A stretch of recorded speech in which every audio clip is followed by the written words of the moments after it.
força e motivação. A gente vai entender como que a motivação humana, como que ela funciona, claro que não plenamente, mas a gente vai ter uma boa ideia, porque isso vai ser muito útil, tanto para você, para a sua motivação, como você vai gerir melhor a sua motivação, quanto quando você precisar estimular ou dar incentivos ali para os seus alunos. Então, a gente vai começar a entender essa ideia de motivação por essa imagem aqui, que é uma imagem muito forte, que é de um monge ateando fogo no seu próprio corpo. Então, isso é algo que contradiz a forma como a gente entende o nosso cérebro. Porque o cérebro, em princípio, ele é um sistema que funciona para manter, para sustentar a nossa sobrevivência. E isso é verdade, é verdade.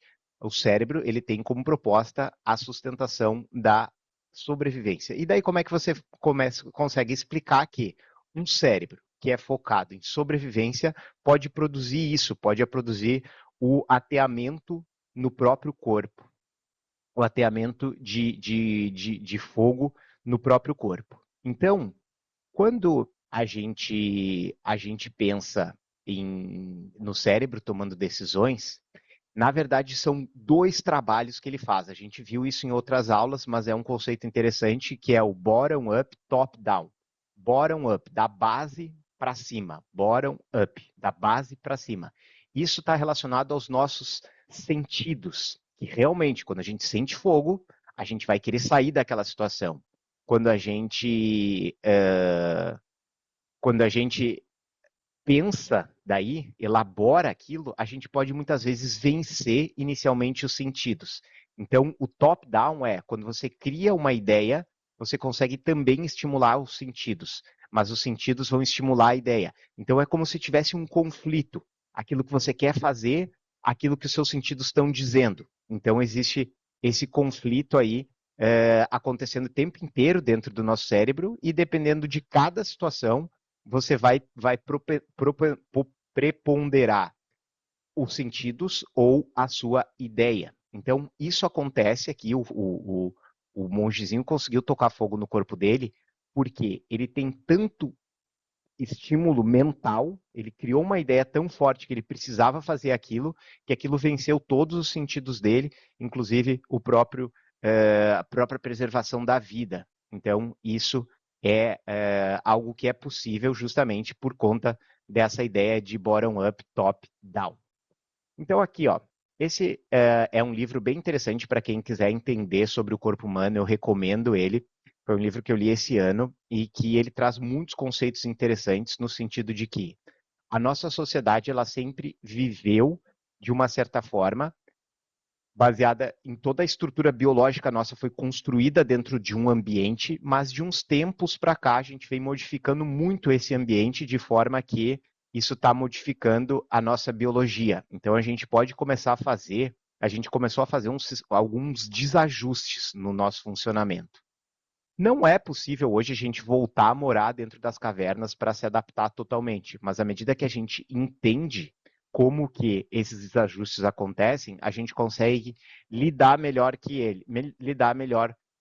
com eles. Então tem um conceito que o Lieberman, Daniel Lieberman é o escritor desse livro, ele é professor em Harvard, justamente sobre história do corpo humano.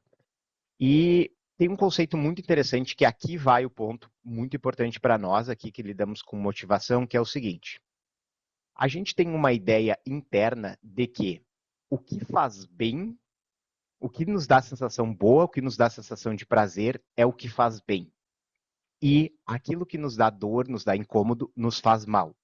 Isso fazia sentido no momento que a gente vivia só integrado com a natureza, no momento que a gente vivia puramente por uma questão biológica. À medida que a gente começou a criar ideias e começou a criar mecanismos de relacionamento, confundir um pouco. Essas coisas não são tão básicas assim. Não é se sentir bem, você está fazendo bem para o seu corpo, se você sentir mal, você está fazendo mal. Não é mais assim que funciona. Então, por exemplo, eu adoro milkshake. Faz bastante tempo que eu não tomo, mas eu amo milkshake. Por mim, eu tomava 3 litros de milkshake num dia, se eu pudesse. E eu me sentindo bem pra caramba. Só que isso ia fazer bem pro meu corpo? Não necessariamente. E quando eu faço as posturas aqui que a gente vai fazer, eu sinto o mesmo desconforto que vocês. Assim, eu tenho aquele incômodo ali que eu quero desfazer a posição na hora, então tá todo mundo ali no mesmo barco. A diferença ali é que quem entende melhor que precisa ter um esforço vai conseguir sustentar melhor aquele esforço. O nome do livro é A História do Corpo Humano. Então, assim, a gente não vai chegar no extremo ali do mongezinho, mas internamente os nossos músculos vão dar uma queimada aí. Por quê? Porque a gente tem que justamente entender que não necessariamente tudo que a gente sente prazer faz bem e não necessariamente tudo que a gente sente dor ou incômodo faz mal. Isso não é mais válido, entende? Isso não é mais uma verdade. A gente tem que saber trabalhar com isso. Eventualmente, algo que faz mal, que você sente desconforto, te faz mal. Mas não tudo. Da mesma forma, a questão do prazer. Não é tudo que a gente tem prazer que vai nos fazer bem. Então, muitas vezes a nossa felicidade, ela depende muitas vezes de a gente passar por alguns desconfortos, a gente adiar um determinado prazer. Tudo isso está relacionado aí a nossa atividade. Então, esse cara aqui, ó, que é um filósofo que a gente vê lá na parte de filosofia do yoga, que é o Immanuel Kant, ele tinha uma ideia que a liberdade era quando você conseguia não fazer as coisas. Então a gente tem uma ideia de liberdade como sendo, ah, não, liberdade eu posso fazer o que eu quiser, eu faço tudo. E a ideia do Kant é bem interessante porque ele fala, não, não, liberdade é quando você não faz as coisas, porque daí realmente você é livre. Então aqui a gente vai se colocar em posições que são muito difíceis, que vão nos incomodar. E aí você vai poder desfazer. E você poderia dizer, não, então, liberdade total, eu simplesmente não faço. Agora, liberdade é quando você consegue sustentar aquilo ali. Aquilo ali, a tua força de vontade, o teu bottom up, o teu top down, ele está sendo muito mais prevalecente quando você consegue realmente sustentar aquilo. Então, essa ideia aqui é uma ideia que vocês devem trazer para os alunos de vocês, de que para você fazer modificações do seu corpo, você tem que passar por determinados desconfortos. E para a gente construir músculo, a gente vai precisar de desconforto, ou para a gente deixar o músculo com mais tônus, ou para o músculo ficar com mais resistência, a gente vai ter que passar por processos de desconforto.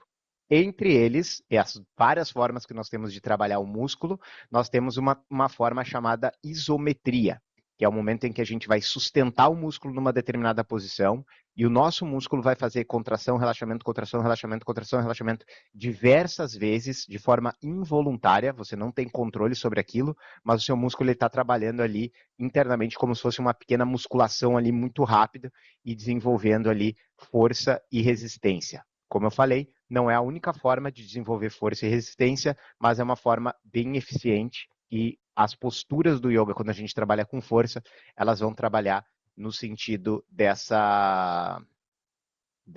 no sentido da isometria. A gente vai usar a isometria aqui para melhorar a nossa força nas posições.